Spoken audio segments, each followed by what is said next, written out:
9 फरवरी के बाद देखें, 9 फरवरी तक प्याज की कीमतें महाराष्ट्र में 1100 रुपये पर क्विंटल थी। लेकिन जब हीट बढ़ने लगी है, जब टेम्परेचर बढ़ने लगा है, टेम्परेचर बढ़ने से क्या होता है कि जो मॉइस्चर कंटेंट है वो कम होने लगता है। तो अचानक जो सप्लाई भी बढ़ी है मार्केट में, वो महाराष्ट्र चूँकि पूरे प्याज उत्पादन का 40% उत्पादक है। सरकार तो प्रतिबद्ध थी, लेकिन जनमानस यानी किसानों के कुछ वर्ग के विरोध को देखते हुए वापस किया। तो मेरा व्यक्तिगत विचार तो ये है कि इसको पायलट बेसिस पे भी लागू करके इसके प्रभाव का आकलन करना चाहिए। और अब तो नई फसल भी मार्च अप्रैल में आ जाएगी, तो यदि ये ऐसा उपाय नहीं किया गया, और सरकार कर भी रही है, यदि नहीं किया गया तो रबी फसल की कटाई के बाद जो प्याज की कटाई है उसके बाद तो प्राइसेज और भी नीचे जाने की संभावना है। देखिए, जो यदि तीनों फार्म बिल की बात करते हैं, जो कि अधिनियम बन गया था, इसको वापस लेना पड़ा, वो एक बड़ा मार्केट रिफॉर्म था एग्रीकल्चर मार्केटिंग के फील्ड में, जो कि मार्केट में ख़रीदारों की संख्या बढ़ाने के उद्देश्य से, मुख्य उद्देश्य उसका यही था कि बाज़ार में किसानों के उत्पाद को क्रय करने वालों की संख्या बढ़ जाए। ऐसी स्थिति में यदि वो लागू हुआ होता तो स्वाभाविक है कि प्रोसेसर, एक्सपोर्टर, चाहे होटल एसोसिएशन, विभिन्न तरीके के जितने ख़रीदार हैं, यदि वो मार्केट में बढ़ते तो मार्केट प्राइस निश्चित रूप से उतनी नहीं गिरती जितनी कि आज गिरी हुई है। तो उसका लाभ मिलता, ये उम्मीद की जाती है।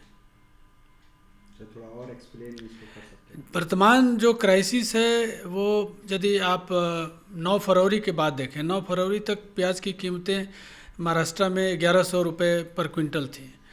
लेकिन जब हीट बढ़ने लगी है, जब टेम्परेचर बढ़ने लगा है, टेम्परेचर बढ़ने से क्या होता है कि जो मॉइस्चर कंटेंट है वो कम होने लगता है। तो अचानक जो सप्लाई भी बढ़ी है मार्केट में, वो महाराष्ट्र चूँकि पूरे प्याज उत्पादन का 40% उत्पादक है। अब जो खरीफ और पोस्ट खरीफ जो प्रोडक्शन था, जिसको स्टोर किया गया था, वो भी मार्केट में आ गया। ये हीट बढ़ने के कारण कि अब वो ख़राब ना हो, 4 महीने से ज़्यादा हम इसको स्टोर नहीं कर सकते हैं, इसीलिए अचानक प्राइसेस क्रैश करके 500 रुपये तक पहुंच गए।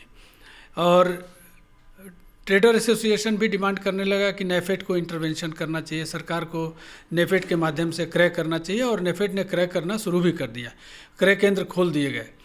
तो यदि इस एंगल से आप देखें कि जब प्राइसेस कम हो रही हैं, तो उस समय हम सरकार से ये गुजारिश कर रहे हैं कि आप अपने क्रय केंद्र खोलिए और खोल करके इसको खरीद के स्टोर करिए। तो उस अधिनियम में भी यही चीज़ें थी कि खरीदारों की संख्या बढ़ाना था।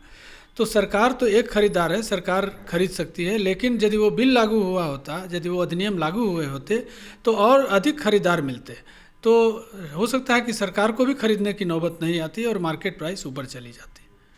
तो इसको एक भूल माना जाए या एक गलती मानी जाए, अगर जो नौबत अभी आई है ऐसी ना आती?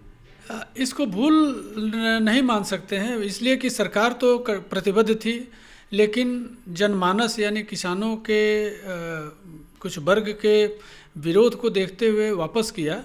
तो मेरा व्यक्तिगत विचार तो ये है कि इसको पायलट बेसिस पे भी लागू करके इसके प्रभाव का आकलन करना चाहिए, और कहीं ना कहीं यदि ये किसानों के हित में है तो उसको फिर से लागू करने का प्रयास करना चाहिए।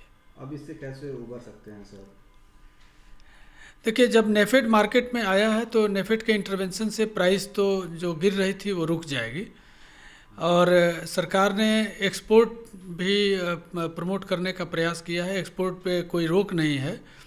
तो यदि वैश्विक बाज़ार में एक्सपोर्ट हमारा बढ़ जाए और नेफेड क्रय कर ले, तो मार्केट प्राइस फिर ऊपर बढ़ना शुरू कर देगी, क्योंकि अब तो नई फसल भी मार्च अप्रैल में आ जाएगी। तो यदि ये ऐसा उपाय नहीं किया गया, और सरकार कर भी रही है, यदि नहीं किया गया तो रबी फसल की कटाई के बाद जो प्याज की कटाई है उसके बाद तो प्राइसेज और भी नीचे जाने की संभावना है। लेकिन अब गवर्नमेंट इंटरवेंशन की वजह से हमें पूरी उम्मीद है कि अब मार्केट प्राइस और क्रैश नहीं करेगी।